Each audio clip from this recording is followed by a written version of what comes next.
Olá, investidores! Hoje eu vou falar sobre as empresas pagadoras de dividendo, né? Nesse momento de forte queda do índice Bovespa, né? O pior mês de março aí que a gente teve nos últimos tempos. Acho que é um momento excelente para falar de empresas pagadoras de dividendo. Mas antes de começar esse vídeo, vai lá, se inscreve no meu canal, deixa aquela curtida e clique na notificação para saber quando tem conteúdo novo. Então, acho que as empresas pagadoras de dividendos, para elas serem escolhidas, para essa carteira, ou para serem elegíveis a pagar dividendos, precisam ter três características, na minha opinião. A primeira, precisam ser setores maduros, setores que não precisam investir muito, que já são setores consolidados. Então, você não vai ver empresa de tecnologia, de crescimento, pagando dividendos. Começa por aí. Então, são setores mais tradicionais, aí, mais velhos, o setor financeiro, o setor elétrico, próprio telecom. Outro pré-requisito básico também é não ter endividamento alto. Quem tem muita dívida não consegue pagar muito dividendo. Então, ainda mais agora nesse momento de muito pânico no mercado financeiro, principalmente com os impactos aí do coronavírus, ter caixa é rei. A empresa que tem caixa, cash is king, como dizem os estrangeiros, ter caixa é muito importante. Então, olhar a posição de caixa da companhia, ter baixo endividamento. E o terceiro ponto é não precisar investir muito e ter um negócio mais previsível. Então, acho que se encaixa muito aí o setor de telecom, o setor de energia elétrica e os setores de bancos. Então, são essas três características. Acho que nesse momento o Ibovespa teve um dos piores meses de março da nossa história. O Ibovespa caiu 30% no mês de março. Acumulado do ano, 35% de queda no Ibovespa. Algumas ações caíram mais e agora é a hora, de você ter uma posição, não diria mais defensiva, mas com menos risco, Acho que, como disse o Howard Marks, numa live bem interessante essa semana, eu acho que eu vou escrever na minha coluna Domingo de Valor sobre isso, não adianta agora, depois que você teve um acidente de carro, não adianta ir lá para a autoescola para aprender a dirigir em segurança, Quer dizer, então, o mercado todo estava muito alavancado, muito tomado em ativos de risco. Coronavírus, um evento totalmente fora, fora da caixa, um cisne negro, vamos chamar assim, totalmente imprevisível. Houve um momento de pânico, de falta de liquidez, todos os ativos vieram para baixo. E aí a gente vê aqui na Levante uma visão mais, eu e os outros analistas da Levante, uma visão mais de oportunidade, pessoal? Porque vai chegar uma hora que a curva de crescimento de novos casos de coronavírus no Brasil, o Covid-19, a coluna vai ficar plana, Ela vai parar de crescer e vai parar de ter novos contaminados. Eu não sei até quando vai a quarentena, até a gente falou essa semana sobre isso com um médico, um amigo nosso, falando sobre Covid. Nós não somos especialistas em área de saúde. Então, gabinete anti-caos, bem interessante aí para você acompanhar, eu e todos os analistas da Levante trazendo um relatório aí diário sobre isso. Então, os próximos 15 dias serão chave, na minha opinião, para a gente ver se o Brasil vai ter um controle melhor, se essa quarentena, você está vendo que eu estou gravando aqui na minha casa, se essa quarentena vai adiantar, para brecar ou para desacelerar a quantidade total de contaminados para o sistema de saúde não colapsar. E aí pode ser que o fundo da Bolsa de Valores tenha acontecido. Agora, o mínimo no mês de março foi 63 mil pontos. Por definição, é impossível você saber quando que a Bolsa vai atingir o seu ponto mínimo, mas eu acho que agora é a hora, sim, de olhar algumas empresas que estão muito atrativas, Então, como eu falei, eu vou falar aqui sobre três setores que eu acho que são muito bons para pagar dividendos, Acho que são três bem tradicionais e tem um quarto setor aí que está surgindo, que acho que pode ser bem interessante. Então, setor de bancos, Banco do Brasil e Itaúsa, é bem tradicional, eu já falei aqui nos vídeos e no Morning Call lá da Levante. A gente tem o setor de energia elétrica, principalmente o setor de transmissão de energia elétrica. Então, eu estou falando aqui da Transmissão Paulista, é o nome antigo da ISA-CETEP e a Taesa, e também o setor de telecomunicações, Não estou falando da Oi, que está em recuperação judicial, estou falando da Vivo, Como disse aí um executivo, de empresa que eu fiz podcast essa semana, nesse período de crise que você quer estar vivo, você quer sobreviver. Então eu vou falar desses 3 setores e tem também um setor novo aí como pagador de dividendos, que é o setor de construção civil. Né? Então, para quem investe em dividendos, é muito importante, né, a conta do retorno em dividendos. Né? Então você pega tudo que você recebeu de dividendos e juros sobre capital próprio das empresas, divide pelo preço da ação. Esse é o retorno em dividendos, ou chamado dividend yield.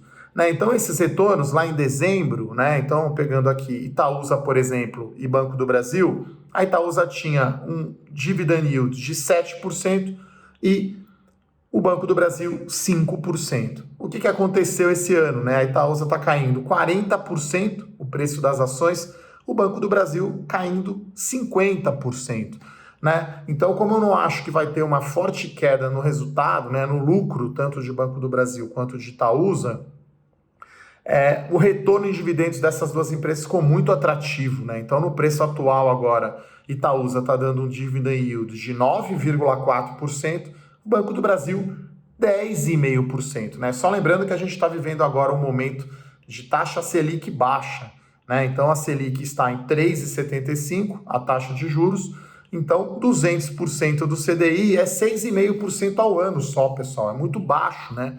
Então, aqui eu trago para vocês várias alternativas aí de investimento, 200% do CDI no dividendo. Lembrando que, claro, as ações também podem subir, elas podem se valorizar. Então, um dos setores é o Itaúsa e Banco do Brasil. Então, mesmo aqui que caia por 30% o lucro da Itaúsa, que eu acho improvável, eu acho que é muito estresse você considerar que o lucro, portanto, o dividendo distribuído da Itaúsa vai cair 30%, mesmo assim, o retorno de dividendos é de 6,6%, equivalente a 200% do CDI. Outro setor aí bem tradicional para pagar dividendos, setor elétrico. Né? Então aqui, essas ações caíram menos, né? Tanto a CETEP quanto a Taesa caíram 20% só no acumulado do ano. Então essas empresas tinham aí um retorno de dividendos nos últimos 12 meses, com o preço lá de dezembro, por volta de 6%. Agora, com a queda de ações, o retorno de dividendos está entre 8% e 8,5%. Então, isso já é quase 250, mais de 200% do CDI. Então, é muito bom em retorno de dividendos. Lembrando que o setor de transmissão de energia elétrica é muito menos afetado, né? Não pega essa questão de inadimplência com conta de energia elétrica, né, as pessoas não cortar a energia de quem está 3 meses sem pagar. Então, um setor bastante defensivo, na minha opinião, um setor que estava ficando para trás até, né, nessa alta da Bolsa no mês de janeiro, e agora ficou, obviamente, defensivo. E o outro setor que eu quero trazer aqui também é o de telecom, é a Vivo. Né? Antes de entrar na Vivo, olhando aqui o setor de energia elétrica, né, se eu fosse escolher aqui entre ISA-CETEP e Taesa, eu prefiro a ISA-CETEP porque ela tem menos dívida. Então, a ISA-CETEP tem um endividamento aí extremamente baixo, medido em relação ao EBITDA, e a Taesa é um pouco mais alto. Tá? Olhando para a Vivo também, uma empresa que paga muito dividendo, ela pagou um retorno de dividendos de 7% nos últimos 12 meses, com a queda agora de 10% só no preço da ação. Olha só como o papel é defensivo, né? O Ibovespa caiu 35%, a Vivo caiu só 10% e as empresas de energia elétrica caíram só 20%. Né? Olha como o desempenho relativo foi bom. E se você tivesse essas ações, você teria recebido agora então um retorno na Vivo aí, o retorno aumentou para 7,3%. Tá, pessoal? Então, são 3 setores aí que eu acho bastante tradicionais, pagadores de dividendo. O lucro dessas empresas não vai cair muito em 2020. Dependendo da duração da crise, eu acho que a empresa pode sim reduzir pagamentos de dividendos, foi o que a gente viu, as empresas adiando esse pagamento até a situação normalizar, mas, como eu falei, é um negócio que tem baixa dívida, que tem muita previsibilidade e é muito defensivo. E por último, eu lanço aí um setor que eu conheço bastante, eu já fiz vídeos aqui sobre o setor de construção civil, então eu trouxe 2 papéis aí do Ibovespa, a Cyrela e a MRV. Né? Então a Cyrela e a MRV pagaram aí dividendos bastante altos, né? O retorno em dividendos da Cyrela foi 7% nos últimos 12 meses, com a cotação lá de dezembro, né? Antes da queda da Bolsa, e da MRV também. Né? A MRV foi 6,2%. Só que MRV está caindo 50% no ano e Cyrela está caindo 56%. Chama muito a atenção aqui a Cyrela, né? Então, se você pegar o dividendo que ela pagou ano passado e colocar que ela vai pagar em 2020, né, daria 13% de retorno em dividendos. Vamos ser mais conservador ainda, não, Edu? Vou cortar o lucro da Cyrela pela metade. Daria um retorno de dividendos ainda de 6,5%. Então, 6,5%, pessoal, é limpo de imposto de renda, né? Se for só dividendos, se não tiver o JCP. Então, é um investimento excelente, né? Quer dizer, é claro que é renda variável, tem risco, os papéis caem, mas você recebe isso em caixa e você reaplica. Então, um conceito aí bem interessante de renda passiva. E aí, para terminar, né? Eu falei desses 4 setores, eu falo para vocês, então, aí 3 ações que eu acho bem interessantes aí para você ter na carteira nesse momento atual, né? Então Itaúsa ou Banco do Brasil, os dois são bons. A ISA-CETEP e a Vivo. Acho que essas 3, né? Você tem diversificação, são 3 setores diferentes, é bem interessante. E se você tiver um pouquinho mais de apetite por risco, Cyrela é bem interessante, né? Um setor novo aí na distribuição de dividendos do setor de construção civil. Então era isso, pessoal. Espero que vocês tenham gostado aí do vídeo.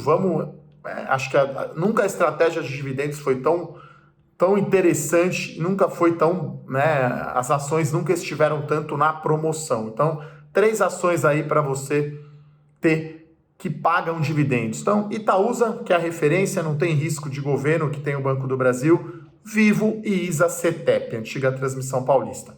É isso, pessoal. Muito obrigado, um abraço e até a próxima. Tchau, tchau.